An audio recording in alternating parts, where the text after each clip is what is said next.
ఓం శ్రీ మాత్రే నమః. మనం వరలక్ష్మీ వ్రతంలో సాయంత్రం పూట కూడా పూజ చేసుకుంటాం కదా. ఉదయం పూజ చేసిన తర్వాత సాయంత్రం మళ్ళీ పూజ చేసుకుంటాం.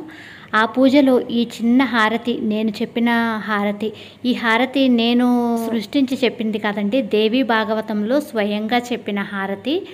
ఈ హారతి ఏమిటి అంటే, తమలపాకులతో ఇచ్చే హారతి వలన మనకి ఆర్థిక సమస్యలన్నీ తొలగిపోతాయండి. శ్రావణ మాసంలో మనం వరలక్ష్మీ అమ్మవారి పూజ ఉదయం చేసుకుంటాం కదా, సాయంత్రం గనక ఈ హారతి ఇచ్చుకున్నట్లయితే చాలా మంచిదండి. అలా కుదరలేదు అనుకుంటే ఈ శ్రావణ మాసంలో ఒక్క శుక్రవారం అయినా సరే అమ్మవారికి తమలపాకులతో హారతి కనుక ఇస్తే మనకి చాలా అద్భుతాలు జరుగుతాయండి. అమ్మవారు మన ఇంట్లో తిష్ట వేసుకుని కూర్చుంటారు, ఎటువంటి సమస్యలు ఉండవు. ఈ హారతి వల్ల ఆర్థిక ఇబ్బందులు పోయి లక్ష్మీప్రదమైన ఆకు కాబట్టి ఈ తమలపాకు అని చెప్పానండి. ఎందుకంటే తమలపాకులో 3 అమ్మవార్లు ఉంటారు. ఎందుకంటే తమలపాకు అంటేనే లక్ష్మీ, పార్వతి, సరస్వతి స్వరూపాలైన ఆకు తమలపాకండి. ఈ అమ్మవార్లు ముగ్గురు కొలువై ఉంటారు కాబట్టి తమలపాకుకి అంత ప్రత్యేకత ఉంది. తమలపాకు కాడలో పార్వతీదేవి, మధ్యలో సరస్వతీదేవి, చివర అంటే తమలపాకు కొసల దగ్గర లక్ష్మీదేవి ఉంటారు. అందుకని తమలపాకు అంత ప్రత్యేకమైనది. ఈ శ్రావణ మాసంలో తప్పకుండా లక్ష్మీ అమ్మవారికి, గౌరీదేవికి ఈ హారతి అనేది తప్పనిసరిగా ఇవ్వండి. మీకు ఉన్న సమస్యలు ఏదైనా సరే అవి దూరమైపోతాయి. తమలపాకులన్నింటినీ చక్కగా అందంగా అమర్చుకోవాలి. శుక్రవారం సాయంత్రం పంచహారతి ఇవ్వటం వలన ఇంట్లో ఉన్న నెగిటివ్ ఎనర్జీ అంతా పోయి, దరిద్ర బాధలు పోయి మనం ఎంతో ఆనందంగా ఐశ్వర్యంతో ఉంటాము. ఈ హారతి ఇవ్వటానికి తమలపాకులకి ఇలా గంధము, కుంకుమతో అలంకారం చేసుకుని పంచవొత్తులు, ఇవి కుండవత్తులు అంటారు కదండి, వాటిని ఆవు నేతిలో తడిపి మనం హారతి అనేది ఇచ్చుకోవాలి. మనం ఏ ప్లేటుకైతే కనుక హారతి ఇస్తామో ఆ ప్లేటు కూడా చక్కగా అందంగా అలంకరించుకోవాలి. గంధము, కుంకుమతో అలంకరించుకొని పుష్పాలు మరియు అక్షంతలు కూడా పెట్టుకోవాలండి. లక్ష్మీ అమ్మవారిని ప్రసన్నం చేసుకోవాలి అంటే ఈ హారతి తప్పకుండా శ్రావణ మాసంలో ఒక్క శుక్రవారమైనా సాయంత్రం వెలిగించి చూడండి. అద్భుతాలు అనేది మీరే చూస్తారు. తెల్లవార్లు ఉండేటట్లు చూసుకోండి. ఎందుకంటే వరలక్ష్మి అమ్మవారి వ్రతం చేసిన రోజు తెల్లవార్లు లైట్లు వెలిగేటట్లు చూసుకోండి. లేదు అంటే అఖండ దీపంలాగా ఒక దీపం వెలుగుతూ ఉండేటట్లుగా చూసుకోండి. అలా వెలుగుతూ ఉండేటట్లు చూసుకోవడం కుదరలేదు అంటే కనీసం లైట్ అన్నా వెలిగేటట్లుగా చూసుకోండి. అలా ఉంటే కనుక అమ్మవారు మన ఇంటికి రావటానికి అవకాశం ఉంటుంది. ఈ తమలపాకు దీపం అనేది చాలా ప్రత్యేకమైందండి. ఎందుకంటే లలిత అమ్మవారికి, లక్ష్మీ అమ్మవారికి కూడా చాలా ఇష్టం. ఇది దేవి భాగవతంలో చెప్పబడిందండి. ఇది ఎవరు సృష్టించి చెప్పింది కాదు. దేవి భాగవతంలో ఈ తమలపాకు హారతి గురించి ప్రస్తావన జరిగింది. అందుకు ఈ హారతి ప్రత్యేకమైనదిగా చెప్పబడింది. ప్రతి పూజలోనూ తమలపాకు లేకుండా మనం ఈ పూజ చేయలేమండి. ఎందుకంటే తమలపాకుకున్న విశిష్టత అటువంటిది. తమలపాకు మీరు కొంచెం సేపు బయట ఉంచితే చాలండి, అది వడిలిపోయినట్లుగా ఉంటుంది, అంత సెన్సిటివ్గా ఉంటుంది. అలాగే తమలపాకు తాంబూలం ఇచ్చేటప్పుడు కూడా ప్రతి చోట ఎక్కడైనా చూడండి తమలపాకునే ఉపయోగిస్తారు. అటువంటి తమలపాకుతో అమ్మవారికి హారతి పాట పాడుకుంటూ కనుక మనం ఇచ్చామంటే, హారతి ఇచ్చామంటే పంచహారతి వలన చాలా ఉపయోగాలు ఉన్నాయండి. అమ్మవారికి ఇష్టమైన హారతుల్లో పంచహారతి, తమలపాకుల హారతి చాలా విశేషమైంది.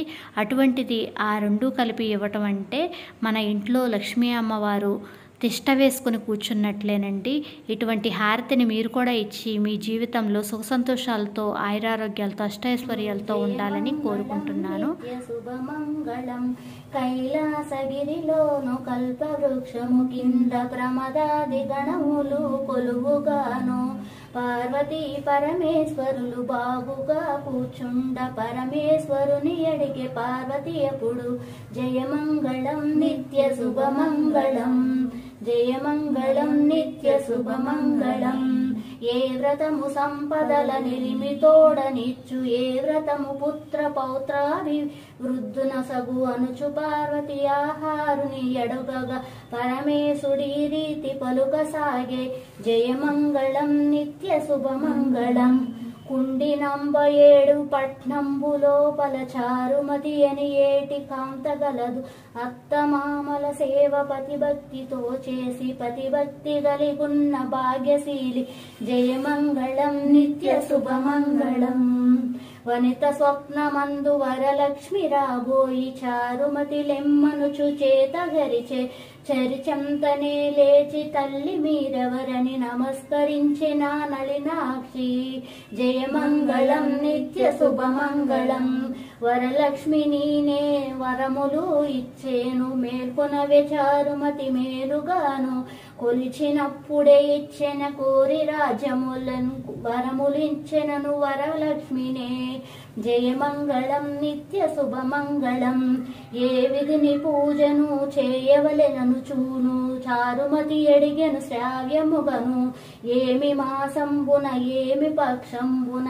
ఏ వారము నాడు ఏ ప్రొద్దున జయమంగళం నిత్య శుభమంగళం జయమంగళం నిత్య శుభమంగళం శ్రావణ మాసమున శుక్లపక్షమునందు శుక్రవారము నాడు మునివాపున పంచకల్వలు తెచ్చి బాగుగా తను నిలిపి భక్తితో పూజించుమని చెప్పెను జయమంగళం నిత్య శుభమంగళం జయమంగళం నిత్య శుభమంగళం చారుమతి లేచి ఆ శయ్యపై కూర్చుండి బంధువుల పిలిపించి బాగుగాను స్వప్నమున శ్రీవరలక్ష్మి చకచక వచ్చి కొల్వమని పలికెను కాంతలారా జయమంగళం నిత్య శుభమంగళం ఏ విధంబున పూజ చేయవలెనన్నదు బంధువులు అడిగిరు ప్రేమతోను ఏమి మాసంబున ఏమి పక్షంబున ఏమి వారంబున ఏ ప్రొద్దున్న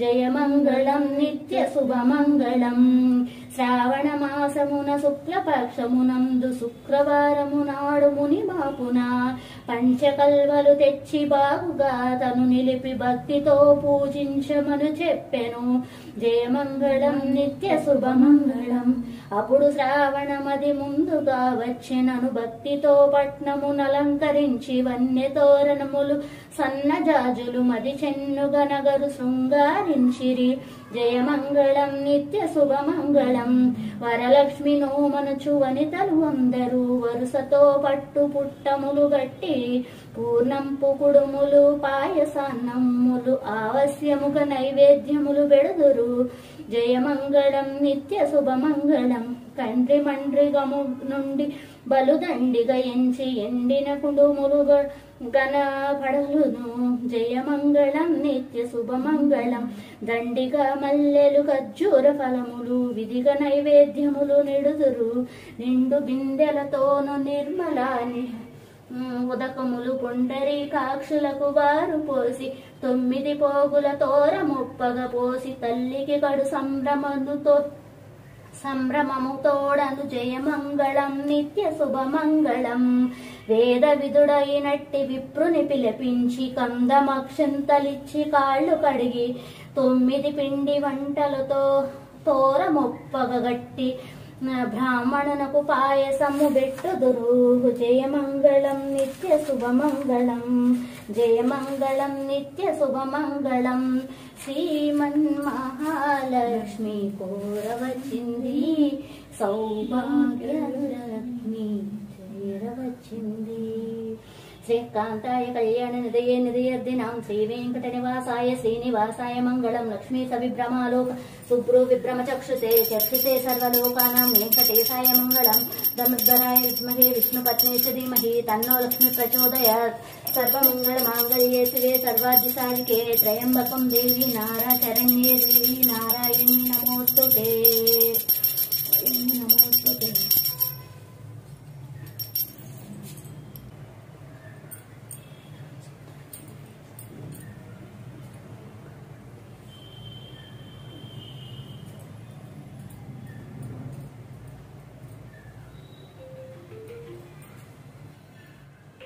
మీకు కనుక ఈ వీడియో నచ్చినట్లయితే ప్లీజ్ లైక్ చేయండి, షేర్ చేయండి, కామెంట్ చేయండి. Please subscribe my channel. Thank you for watching.